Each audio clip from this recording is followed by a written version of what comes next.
ਬਿਸਮਿਲ੍ਲਾਹਿਰਰਹਿਮਾਨਿਰਰਹੀਮ ਤੇ अस्सलाम वालेकुम। ਅੱਜ ਦੇ ਪੰਜਾਬੀ ਵੀਲੌਗ 'ਚ ਸੱਜਣਾ ਮਿੱਤਰਾਂ ਭੈਣਾਂ ਭਰਾਵਾਂ ਮਾਵਾਂ ਤੇ ਬਜ਼ੁਰਗਾਂ ਨੂੰ ਜੀ ਆਇਆਂ ਨੂੰ। ਅੱਜ ਦੀ ਗੱਲ ਹੈ ਬਾਜਵਾ ਤੇ ਬੁਜ਼ਦਿਲ ख्वाजा।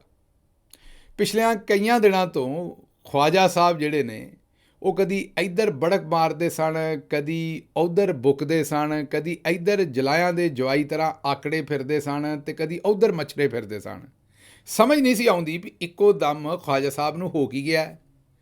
ਉਹ ਪੰਜਾਬੀ ਚਾਹੁੰਦੇ ਨੇ ਖਾਣੇ ਛੋਲੇ ਤੇ ਢਕਾਰ ਬਦਾਮਾਂ ਦੇ। ਉਹ ਕੰਮ ख्वाजा ਸਾਹਿਬ ਨਾਲ ਹੋਇਆ ਸੀ। ਕਦੀ ਐਸ ਟੈਲੀਵਿਜ਼ਨ ਸਟੇਸ਼ਨ ਦੇ ਵਿੱਚ ਵੜ ਕੇ ਉੱਥੇ ਟੀਵੀ ਦੇ ਉੱਤੇ ਆਂਦੇ ਸਨ ਵੀ ਜਨਰਲ ਬਾਜਵੇ ਨੂੰ ਪਾਰਲੀਮੈਂਟ ਸੱਦਣਾ ਹੈ, ਕਦੀ ਆਂਦੇ ਸਨ ਇਹਤਸਾਬ ਕਰਨਾ ਹੈ, ਕਦੀ ਆਂਦੇ ਸਨ ਗੱਲ ਨੂੰ ਰੱਸਾ ਪਾਉਣਾ ਹੈ। ਮਤਲਬ ਆਫਰੇ ਬਿਆਨ ਦਿੰਦੇ ਸਨ, ਜਿਵੇਂ ਅਫਰੇਵਾਂ ਹੋਇਆ ਹੋਵੇ ਬੰਦੇ ਨੂੰ ਤੇ ਉਹ ਆਫਰੇ ਬਿਆਨ ਦੇਵੇ, ਉਹ ਕੰਮ ਕਰਦੇ ਸਨ। ਅੱਛਾ, ਹੁਣ ਸਾਡੀ ਸਮਝੇ ਇਸ ਗੱਲ ਨਹੀਂ ਸੀ ਆਉਂਦੀ, ਇਹ ਗੱਲ ਇਸ ਤੋਂ ਨਹੀਂ ਸੀ ਆਉਂਦੀ ਵੀ ਜਾਂ ਤਾਂ ਬੰਦੇ ਨੇ ਸਾਰੀ ਉਮਰ, ਜਿਵੇਂ ਸ਼ਾਇਦ ਖਕਾਨ ਅਬਾਸੀ ਨੇ ਝੂਠੀਆਂ ਸੀਟਾਂ ਨਹੀਂ ਲਈਆਂ, ਪਾਸੇ 'ਤੇ ਜਾ ਕੇ ਬਹਿ ਗਿਆ, ਉਹੋ ਜਿਹਾ ਬੰਦਾ ਕੋਈ ਗੱਲ ਕਰੇ ਤਾਂ ਸਮਝ ਵੀ ਆਵੇ ਨੂਨ ਲੀਗ 'ਚੋਂ। ਇਹ ਖਾਜੇ ਵਰਗਾ ਬੰਦਾ ਕਿਵੇਂ ਗੱਲ ਕਰੇ ਜਿਹੜਾ ਆਪ ਆਪਣੇ ਮੂੰਹੋਂ ਮੰਨਦਾ ਹੈ ਵੀ ਮੈਂ ਵਟਸਐਪ ਦੇ ਉੱਤੇ ਪਹਿਲਾਂ ਅਹਿਮਦ ਮੀਰ ਸਾਹਿਬ ਦੇ ਪ੍ਰੋਗਰਾਮ 'ਤੇ ਆਖਿਆ ਵੀ ਫੋਨ ਕੀਤਾ ਸੀ, ਫਿਰ ਆਖਿਆ ਨਹੀਂ ਮੈਸੇਜ ਕੀਤਾ ਸੀ, ਅਤੇ ਹੁਣ ਫਾਹਦ ਸ਼ਹਿਬਾਜ਼ ਸਾਹਿਬ ਸਵਾਲ ਕੀਤਾ ਸੀ ਮੇਰਾ ਖਿਆਲ, ਅਤੇ ਉੱਥੇ ਆਖਿਆ ਨਹੀਂ ਮੈਂ ਵਟਸਐਪ ਦਾ ਮੈਸੇਜ ਕੀਤਾ ਸੀ।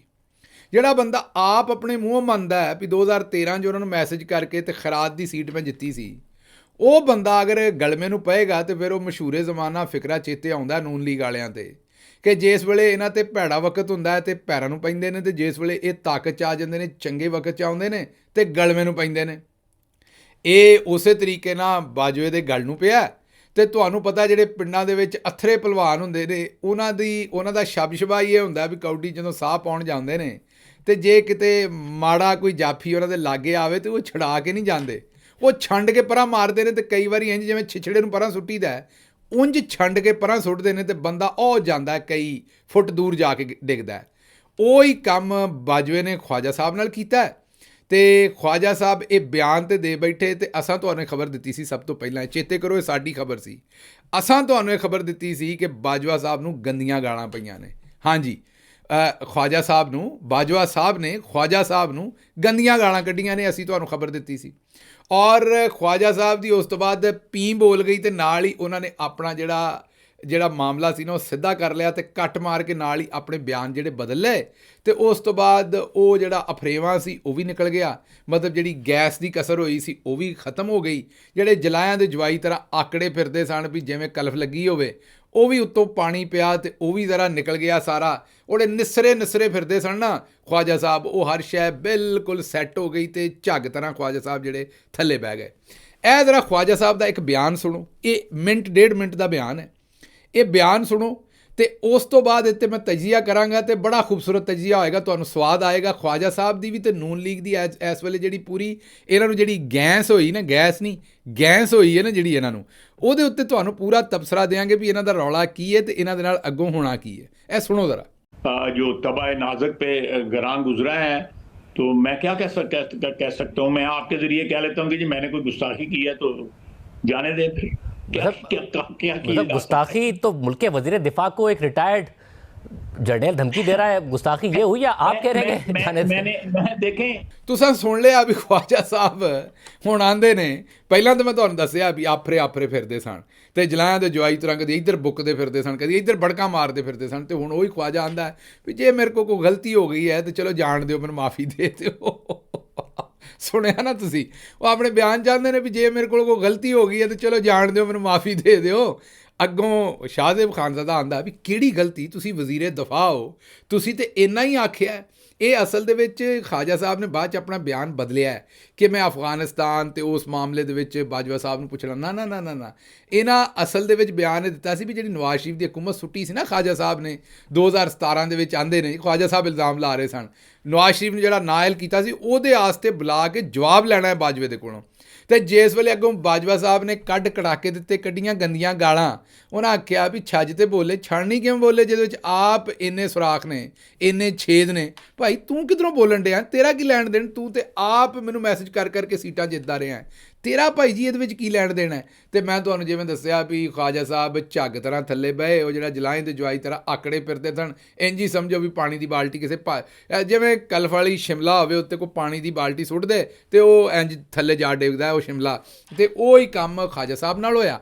ਬਾਜਵਾ ਸਾਹਿਬ ਨੇ ਉਹਨਾਂ ਨੂੰ ਕਦੀਆਂ ਗੰਦੀਆਂ ਗਾਲਾਂ, ਤੁਹਾਨੂੰ ਖਬਰ ਦਿੱਤੀ ਸੀ, ਕੋਈ ਸਾਨੂੰ ਖੁਸ਼ੀ ਨਹੀਂ ਹੋ ਰਹੀ, ਲੇਕਿਨ ਬੰਦਾ ਇਹੋ ਜਿਹਾ ਲੋਕਾਂ ਨੂੰ ਜਿਹੋ ਜਿਹੀਆਂ ਗਾਲਾਂ ਕੱਢਦਾ, ਜ਼ੁਬਾਨ ਇਸਤੇਮਾਲ ਕਰਦਾ ਹੈ। ਔਰ ਜਿਸ ਤਰੀਕੇ ਨਾਲ ਇਹਨੇ ਅੰਮਾ ਰਿਹਾਨਾ ਡਾਰ ਨਾਲ ਸਲੂਕ ਕਰਵਾਇਆ, ਉਸਮਾਨ ਡਾਰ ਦੀ ਫੈਮਿਲੀ ਨਾਲ ਉੱਥੇ ਸਲੂਕ ਕਰਾਇਆ, ਫਿਰ ਫਾਰਮ 47 ਤੇ ਝੂਠੀ ਸੀਟ ਜਿੱਤੀ, 2018 'ਚ ਵੀ ਇਸੇ ਤਰੀਕੇ ਨਾਲ ਬਾਜਵਾ ਸਾਹਿਬ ਨੂੰ ਮੈਸੇਜ ਕਰਕੇ ਤੇ ਇਹਨੇ ਜਿੱਤੀ। ਪਰ ਬਾਜਵਾ ਇਹਨੂੰ ਪੈ ਗਿਆ ਭਾਈ ਜੀ, ਬਾਜਵੇ ਨੇ ਇਹਨੂੰ ਕੱਢੀਆਂ ਗੰਦੀਆਂ ਗਾਲਾਂ। ਉਸ ਤੋਂ ਬਾਅਦ ਹੁਣ ਤੁਸੀਂ ਬਿਆਨ ਆਪ ਸੁਣ ਲਿਆ ਵੀ ਅੱਗੋਂ ਉਹ ਜਿਹੜਾ ਸ਼ਾਹਜ਼ੇਬ ਖਾਨਜ਼ਾਦਾ ਨਾ ਚੁੱਕਣ ਡਿਆ ਫਿਰ ਵੀ ਕਿ ਨਹੀਂ ਤੁਸੀਂ ਕਿਉਂ ਮਿਹਨਤ ਕਰਨੀ ਹੈ। ਉਹ ਹੁਣ ਸ਼ਾਹਜ਼ੇਬ ਖਾਨਜ਼ਾਦਾ ਨੂੰ TV 'ਤੇ ਤਾਂ ਨਹੀਂ ਦੱਸ ਸਕਦਾ ਵੀ ਭਾਈ ਗਾਲਾਂ ਆਪਣੀਆਂ। ਉਹ ਚੇਤਾ ਨਾ ਤੁਹਾਨੂੰ ਇੱਕ ਲਤੀਫਾ ਸੁਣਾਇਆ ਸੀ, ਆਪੋ ਆਪਣਾ ਸੱਪ ਫੜੋ, ਆਪਣਾ ਸੱਪ ਫੜੋ। ਉਹ ਗੱਲ ਹੋਈ ਹੈ ਕਿ ਹੁਣ ਸ਼ਾਹਜ਼ੇਬ ਖਾਨਜ਼ਾਦਾ ਨੂੰ ਜਾਂ ਤਾਂ ਦੱਸ ਸਕੇ ਖਵਾਜਾ ਕਿ ਭਾਈ ਜੀ ਮੈਨੂੰ ਅਗਲੇ ਨੇ ਗੰਦੀਆਂ ਗਾਲਾਂ ਕੱਢੀਆਂ ਨੇ, ਤੁਹਾਨੂੰ ਨਹੀਂ ਕੱਢੀਆਂ। ਜੇ ਤੁਹਾਨੂੰ ਕੱਢੀਆਂ ਹੁੰਦੀਆਂ ਖਾਨਜ਼ਾਦਾ ਸਾਹਿਬ ਤਾਂ ਤੁਸੀਂ ਵੀ ਆਪਣਾ ਬਿਆਨ ਇੰਝ ਹੀ ਵਾਪਸ ਲੈ ਲੈਣਾ ਸੀ। ਖਵਾਜੇ ਨੇ ਨਾ ਸਿਰਫ ਬਿਆਨ ਵਾਪਸ ਲਿਆ ਬਲਕਿ ਬਿਆਨ ਬਦਲ ਵੀ ਲਿਆ। ਉਹਨੇ ਆਖਿਆ ਜੀ ਮੈਂ ਤਾਂ ਅਫਗਾਨਿਸਤਾਨ ਤੇ ਤਾਲਿਬਾਨ ਤੇ ਉਹ ਗੱਲ ਪੁੱਛਣਾ ਚਾਹੁੰਦਾ ਸੀ, ਮੈਂ ਕੋਈ ਐਸੀ ਗਲਤੀ ਨਹੀਂ ਕੀਤੀ, ਜੇ ਮੇਰੇ ਕੋਲ ਗਲਤੀ ਹੋ ਗਈ ਤਾਂ ਮੈਂ ਵਾਪਸ ਲੈ ਲੈਣਾ ਬਿਆਨ। ਹਾਲਾਂ ਮੈਂ ਤੁਹਾਨੂੰ ਪਹਿਲਾਂ ਵੀ ਦੱਸਿਆ ਵੀ ਇਹ ਬਿਆਨ ਨਹੀਂ ਦਿੱਤਾ, ਬਿਆਨ ਇਹ ਦਿੱਤਾ ਸੀ ਕਿ ਜਿਹੜਾ ਨਵਾਜ਼ ਸ਼ਰੀਫ ਨੂੰ ਨਾਇਲ ਕਰਾਇਆ ਸੀ ਉਹਦੇ ਉੱਤੇ ਅਸੀਂ ਇਹਤਸਾਬ ਕਰਨਾ ਅਤੇ ਬਾਜਵੇ ਨੂੰ ਲੈ ਕੇ ਆਉਣਾ ਜਿਹੜਾ ਅਸੀਂ ਜਨਾਬੇ ਵਾਲਾ ਅਸੈਂਬਲੀ ਦੇ ਵਿੱਚ। ਪਹਿਲਾਂ ਤਾਂ ਖਵਾਜਾ ਸਾਹਿਬ ਦੀ ਤਬੀਅਤ 0-0 ਕਰਨ ਤੋਂ ਪਹਿਲਾਂ, ਜਿਵੇਂ ਟਾਇਰਾਂ ਦੇ ਵਿੱਚ 28 ਹਵਾ ਹੁੰਦੀ ਹੈ ਨਾ, ਅਤੇ ਮਾੜੇ ਟਾਇਰ ਦੇ ਵਿੱਚ 28 ਦੀ ਜਗ੍ਹਾ 35-40 ਹਵਾ ਭਰ ਦਿਓ, ਅਤੇ ਜਿੱਥੋਂ ਕਿਤੇ ਤਾਰ ਅੰਦਰ ਟਾਇਰ ਦੀ ਟੁੱਟੀ ਹੋਵੇ ਨਾ, ਉੱਥੋਂ ਟਾਇਰ 'ਚ ਬਾਹਰ ਫੋੜਾ ਜਿਹਾ ਬਣ ਜਾਂਦਾ, ਬਾਹਰ ਨਿਕਲ ਆਉਂਦਾ। ਅਤੇ ਜੇ ਉਹ ਟਾਇਰ ਦੇ ਦਰਮਿਆਨ 'ਚ ਹੋਵੇ ਫੋੜਾ, ਅਤੇ ਜਦੋਂ ਖੋਤਾ ਰੇੜੀ ਚੱਲਦੀ ਹੈ ਨਾ, ਅਤੇ ਇੰਝ ਝੋਕੇ ਪੈਂਦੇ ਨੇ, ਜਦੋਂ ਉਹ ਬਲਬ ਜਿਹਾ ਜਿਹੜਾ ਨਾ ਉਹ ਥੱਲਿਓਂ ਨਿਕਲਦਾ ਹੈ ਨਾ, ਉਹ ਜਿਹੜਾ ਚਿੱਬ ਜਿਹਾ ਨਿਕਲਿਆ ਹੁੰਦਾ ਟਾਇਰ 'ਚੋਂ ਬਾਹਰ, ਉਹ ਜਦੋਂ ਸੜਕ ਤੋਂ ਨਿਕਲਦਾ ਅਤੇ ਇੰਝ ਝੋਕਾ ਵੱਜਦਾ ਹੈ। ਉਹ ਹੀ ਖਵਾਜਾ ਸਾਹਿਬ ਦਾ ਹਾਲ ਉਹ ਹੀ ਸੀ ਵੀ ਆਪਣੀ ਔਕਾਤ ਤੋਂ ਬਹੁਤੀ ਹਵਾ ਭਰ ਬੈਠੇ ਸਨ ਆਪਣੇ ਅੰਦਰ, ਅਤੇ ਉਹ ਹੁਣ ਫੋੜੇ ਤਰ੍ਹਾਂ ਬਾਹਰ ਨਿਕਲ ਆਇਆ ਅਤੇ ਹੁਣ ਝੋਕੇ ਵੱਜਦੇ ਫਿਰਦੇ ਨੇ। ਪਹਿਲਾਂ ਤਾਂ ਇਹਨਾਂ ਦੀ ਤਬੀਅਤ ਸੈੱਟ ਕੀਤੀ। ਇਹਨਾਂ ਦਾ ਜਿਹੜਾ ਲਾਅ ਮਿਨਿਸਟਰ ਸੀ ਆਜ਼ਮ ਨਜ਼ੀਰ ਤਾਰੜ, ਉਹਨਾਂ ਆਖਿਆ ਉੱਥੇ ਕਿਹੜਾ ਬੰਦਾ ਸੱਦਿਆ ਜਾ ਸਕਦਾ, ਐਵੇਂ ਖਵਾਜਾ ਸਾਹਿਬ ਲੱਗੇ ਨੇ ਅਸੈਂਬਲੀ 'ਚ, ਜਾਂ ਸੈਨੇਟਰ ਆ ਸਕਦਾ ਜਾਂ MNA ਆ ਸਕਦਾ। ਹਾਲਾਂਕਿ ਇਹ ਗੱਲ ਨਹੀਂ ਹੈਗੀ, ਅਸੈਂਬਲੀ ਦੇ ਫਲੋਰ 'ਤੇ ਸਪੀਕਰ ਜਿਹਨੂੰ ਚਾਹਵੇ ਇਨਵੀਟੇਸ਼ਨ ਦੇ ਉੱਤੇ ਸੱਦ ਸਕਦਾ। ਲੇਕਿਨ ਆਜ਼ਮ ਨਜ਼ੀਰ ਤਾਰੜ ਸਾਹਿਬ ਨੇ ਤਾਂ ਕੱਟ ਮਾਰਨਾ ਸੀ ਨਾ, ਜਿਹਨੂੰ ਕਲਟੀ ਮਾਰ ਕੇ ਆਉਂਦੇ ਨੇ, ਖੱਬੇ ਸੱਜੇ ਨਿਕਲਣਾ ਸੀ ਵੀ ਕਿਸੇ ਤਰੀਕੇ ਨਾਲ ਹੁਣ ਬਾਜਵੇ ਕੋਲੋਂ ਹੁਣ ਆਜ਼ਮ ਨਜ਼ੀਰ ਤਾਰੜ ਨੇ ਤਾਂ ਗਾਲਾਂ ਨਹੀਂ ਸੀ ਭਾਈ ਖਾਣੀਆਂ, ਉਹ ਤਾਂ ਇੱਜ਼ਤਦਾਰ ਆਦਮੀ ਹੈ, ਖਵਾਜੇ ਨੇ ਤਾਂ ਖਾ ਲਈਆਂ।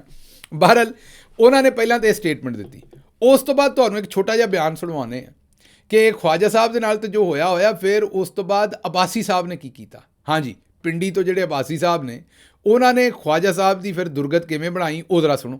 आज खड़े होकर मैं कहूँ, और पहले मैं कहूँ जी मुझे तो व्हाट्सएप पे किसी ने जितवा दिया है, तो आज मैं उन्हीं के खिलाफ बात करूँ, तो मेरा ख्याल है कि हमें जो है ना थोड़ा सा ख्याल करना चाहिए इन चीज़ों का। ਸੁਣਿਆ ਤੁਸੀਂ ਕਿ ਉਹਨਾਂ ਨੇ ਅਬਾਸੀ ਸਾਹਿਬ ਨੇ ਆਖਿਆ ਹੈ ਕਿ ਗੱਲ ਇਹ ਹੈ ਕਿ ਭਾਈ ਜੀ ਤੁਸੀਂ ਕੁਝ ਹਜ਼ਾਰ ਨੂੰ ਹੱਥ ਮਾਰੋ, ਪਹਿਲਾਂ ਤੁਸੀਂ ਸੀਟਾਂ ਜਿਹੜੀਆਂ ਮੈਸੇਜ ਕਰਕੇ ਜਿੱਤਦੇ ਰਹੇ ਜੇ, ਅਤੇ ਹੁਣ ਤੁਸੀਂ ਕਿਸ ਹਿਸਾਬ ਦੇ ਨਾਲ ਉਸੇ ਖਵਾਜੇ ਦੇ ਉਸੇ ਬਾਜਵੇ ਦੇ ਗਲ ਪੈਣ ਦੀ ਕੋਸ਼ਿਸ਼ ਕਰਦੇ ਹੋ, ਫਿਰ ਤੁਹਾਨੂੰ ਛੰਡ ਕੇ ਤੇ ਅਗਲਿਆਂ ਨੇ ਪਰੇ ਮਾਰਨਾ ਹੀ ਮਾਰਨਾ ਹੈ।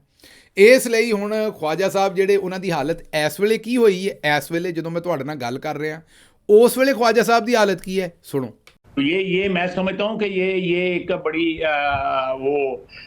क्या कहते हैं कि एक ऐसी बात है जिससे जो है वो हाँ जी, ए हालत वो जो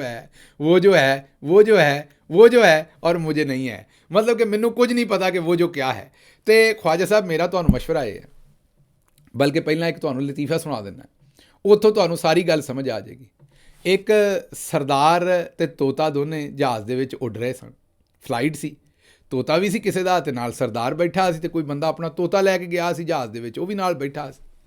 ਏਅਰ ਹੋਸਟਸ ਜਦੋਂ ਲਾਗੋਂ ਦੀ ਲੰਘ ਕੇ ਜਾਵੇ ਅਤੇ ਤੋਤਾ ਤੁਹਾਨੂੰ ਪਤਾ ਬੜਾ ਸੋਹਣਾ ਸੀ, ਉਹਦੀ ਚੁੰਝ ਬੜੀ ਸੋਹਣੀ ਸੀ, ਅਟਕੇਲੀਆਂ ਕਰਦਾ ਸੀ, ਅਤੇ ਤੋਤਾ ਬੋਲ ਵੀ ਲੈਂਦਾ ਸੀ। ਉਹ ਕਦੇ ਉੱਡ ਕੇ ਉੱਧਰ ਜਾਵੇ ਜਹਾਜ਼ ਦੇ ਵਿੱਚ, ਅਤੇ ਕਦੀ ਉੱਧਰ ਜਾਵੇ ਅਤੇ ਏਅਰ ਹੋਸਟਸ ਨਾਲ ਗੱਲਾਂ ਵੀ ਕਰੇ। ਜਦੋਂ ਏਅਰ ਹੋਸਟਸ ਜਾਵੇ ਤਾਂ ਉਹ ਠੂੰਗਾ ਮਾਰੇ, ਕਦੀ ਉਹਦੀ ਬਾਂਹ 'ਤੇ, ਕਦੀ ਉਹਦੇ ਲੱਕ 'ਤੇ ਠੂੰਗਾ ਮਾਰੇ। ਤੋਤਾ ਖੇਡਣ ਡਿਆ ਸੀ ਏਅਰ ਹੋਸਟਸ ਦੇ ਨਾਲ। ਸਰਦਾਰ ਜੀ ਨੇ ਵੇਖਿਆ ਵੀ ਬਈ ਵੇਖੋ ਤੋਤਾ ਠੂੰਗਾ ਮਾਰਦਾ ਅਤੇ ਏਅਰ ਹੋਸਟਸ ਬੜੀ ਖੁਸ਼ ਹੁੰਦੀ ਹੈ, ਅਤੇ ਮੈਂ ਵੀ ਇਹ ਕੰਮ ਕਰਕੇ ਵੇਖਣਾ। ਉਹ ਜਿਵੇਂ ਖਵਾਜਾ ਸਾਹਿਬ ਨੂੰ ਪਾਣ ਆਈ ਸੀ, ਜੁਲਾਇਆਂ ਦੇ ਜਵਾਈ ਤਰ੍ਹਾਂ ਆਕੜੇ ਫਿਰਦੇ ਸਨ ਚੰਦ ਦਿਨਾਂ ਤੋਂ, ਉਹੀ ਕੰਮ ਜਿਹੜਾ ਨਾ ਸਰਦਾਰ ਨੇ ਕੀਤਾ। ਸਰਦਾਰ ਜੀ ਜਿਹੜੇ ਸਨ, ਉਹਨਾਂ ਨੇ ਜਨਾਬੇ ਵਾਲੀ ਜਿਸ ਵੇਲੇ 에ਅਰ ਹੋਸਟਸ ਲਾਗੋਂ ਦੀ ਲੰਘੀ ਨਾ, ਤੇ ਜਿਵੇਂ ਠੁੰਗਾ ਮਾਰਦਾ ਸੀ ਨਾ ਤੋਤਾ, ਉਹਨਾਂ ਵੀ ਠੁੰਗਾ ਮਾਰਿਆ ਉਹਦੇ ਲੱਕ ਤੇ 에ਅਰ ਹੋਸਟਸ ਤੇ, ਉਹਨੇ ਰੱਖ ਕੇ ਇੱਕ ਤੇ ਚਪੇਟ ਦਿੱਤੀ ਤੇ ਨਾਲ ਕੱਢੀਆਂ ਗੰਦੀਆਂ ਗਾਲਾਂ, ਉਹੀ ਗੰਦੀਆਂ ਗਾਲਾਂ ਜਿਹੜੀਆਂ ਬਾਜਵੇ ਨੇ ਖਵਾਜੇ ਨੂੰ ਕੱਢੀਆਂ। ਤੇ ਉਸ ਤੋਂ ਬਾਅਦ ਉਹਨੇ ਜਾ ਕੇ ਦੱਸਿਆ ਪਾਇਲਟ ਨੂੰ, ਕਪਤਾਨ ਨੂੰ ਦੱਸਿਆ, ਉਹਨੇ ਕਿਹਾ ਦਰਵਾਜ਼ਾ ਖੋਲ੍ਹ ਤੇ ਇਹ ਦੋਵਾਂ ਨੂੰ ਬਾਹਰ ਸੁੱਟ ਦੇ, ਇਹ ਦੋਵੇਂ ਬਦਤਮੀਜ਼ ਨੇ, ਇਹਨਾਂ ਨੂੰ ਬਾਹਰ ਸੁੱਟ ਦੇ, ਫਲਾਈਟ ਦਾ ਮਾਹੌਲ ਖ਼ਰਾਬ ਕਰ ਰਹੇ ਨੇ, ਜਿਵੇਂ ਆਜ਼ਮ ਨਜ਼ੀਰ ਤਾਰਨ ਨੇ ਤੇ ਫਿਰ ਅਬਾਸੀ ਸਾਹਿਬ ਨੇ ਖਵਾਜੇ ਨੂੰ ਸਿੱਧਾ ਕੀਤਾ। ਉਹਨਾਂ ਜਨਾਬ ਦਰਵਾਜ਼ਾ ਖੋਲ੍ਹਿਆ ਤੇ ਤੋਤਾ ਵੀ ਤੇ ਸਰਦਾਰ ਵੀ ਬਾਹਰ ਸੁੱਟ ਦਿੱਤਾ। ਹੁਣ ਜਨਾਬ ਸਰਦਾਰ ਵੀ ਜਿਸ ਵੇਲੇ ਬਾਹਰ ਸੁੱਟਿਆ, ਜਹਾਜ਼ ਬੜੀ ਬੁਲੰਦੀ 'ਤੇ ਸੀ, ਤੇ ਉਹ ਸਰਦਾਰ ਵੀ ਕੁੰਗੜਿਆ ਹੀ, ਤੇ ਤੋਤੇ ਨੇ ਵੀ ਆਪਣੇ ਪਰ ਘੁੱਟ ਕੇ ਰੱਖੇ ਵੀ ਉੱਤੇ ਹਵਾ ਐਡੀ, ਵੈਸੇ ਉੱਤੇ ਤੇ ਹਵਾ ਕੋਈ ਨਹੀਂ ਹੁੰਦੀ ਐਡੀ ਉੱਤੇ, ਲੇਕਿਨ ਬਾਹਰ ਉੱਡੀ ਉੱਤੋਂ ਥੱਲੇ ਸੁੱਟਣਾ ਤੇ ਬੰਦਾ ਇੱਕ ਵਾਰੀ ਸਪੀਡਾਂ ਨਾਲ ਤੇ ਥੱਲੇ ਆਉਂਦਾ। ਹੁਣ ਸਰਦਾਰ ਤੇ ਤੋਤਾ ਥੱਲੇ ਆਉਣ ਡਏ ਸਨ ਇਕੱਠੇ। ਜਿਸ ਵੇਲੇ ਜ਼ਮੀਨ ਦੇ ਥੋੜ੍ਹੇ ਜਿਹੇ ਲਾਗੇ ਆਏ ਨਾ, ਤੇ ਤੋਤੇ ਨੇ ਸਰਦਾਰ ਨੂੰ ਪੁੱਛਿਆ ਵੀ ਸਰਦਾਰ ਜੀ ਉੱਡਣਾ ਆਉਂਦਾ? ਤੇ ਸਰਦਾਰ ਜੀ ਨੇ ਕਿਹਾ ਵੀ ਨਹੀਂ। ਉਹਦੇ ਨਾਲ ਹੀ ਤੋਤੇ ਨੇ ਆਪਣੇ ਪਰ ਖੋਲ੍ਹੇ ਤੇ ਤੋਤਾ ਉੱਡਣਾ ਸ਼ੁਰੂ ਹੋ ਗਿਆ। ਤੇ ਸਰਦਾਰ ਜੀ ਜਾ ਕੇ ਜ਼ਮੀਨ 'ਚ ਜਿਸ ਵੇਲੇ ਵੱਜਣ ਲੱਗੇ, ਉਸ ਤੋਂ ਜ਼ਰਾ ਪਹਿਲੇ ਤੋਤੇ ਨੇ ਕੰਨ 'ਚ ਕਿਹਾ ਵੀ ਮਾਮੇ ਖਾਂ, ਜੇ ਤੈਨੂੰ ਉੱਡਣਾ ਨਹੀਂ ਆਉਂਦਾ ਤੇ ਪੰਗੇ ਕਿਉਂ ਲੈਂਦਾ ਸੇ? ਤੇ ਤੋਤਾ ਉੱਡ ਗਿਆ ਤੇ ਸਰਦਾਰ ਹੁਣੀ ਥੱਲੇ ਡਿੱਗੇ। ਤੇ ਜਿਵੇਂ ਫਿਰ ਤੁਹਾਨੂੰ ਪਤਾ ਹੈ ਜਿਸ ਵੇਲੇ ਹਦਵਾਣਾ ਪਾਟਦਾ ਜਿਵੇਂ ਜ਼ਮੀਨ 'ਤੇ ਡਿੱਗਿਆ, ਉਂਝ ਹੀ ਸਰਦਾਰ ਸਾਹਿਬ ਦਾ ਉਹ ਹਾਲ ਹੋਇਆ। ਤੇ ਇਹ ਹੀ ਹਾਲ ਖਵਾਜੇ ਦਾ ਹੋਇਆ। ਤੇ ਖਵਾਜਾ ਸਾਹਿਬ, ਸਾਡਾ ਤੁਹਾਡੇ ਕੋਲ ਸਿਰਫ ਇੱਕ ਹੀ ਸਵਾਲ ਹੈ, ਲੰਮਾ ਨਹੀਂ, ਉੱਡਣਾ ਆਉਂਦਾ? ਤੇ ਜੇ ਨਹੀਂ ਤੇ ਖਵਾਜਾ ਪੰਗੇ ਕਿਉਂ ਲੈਣਾ? ਰੱਬ ਰਾਖਾ।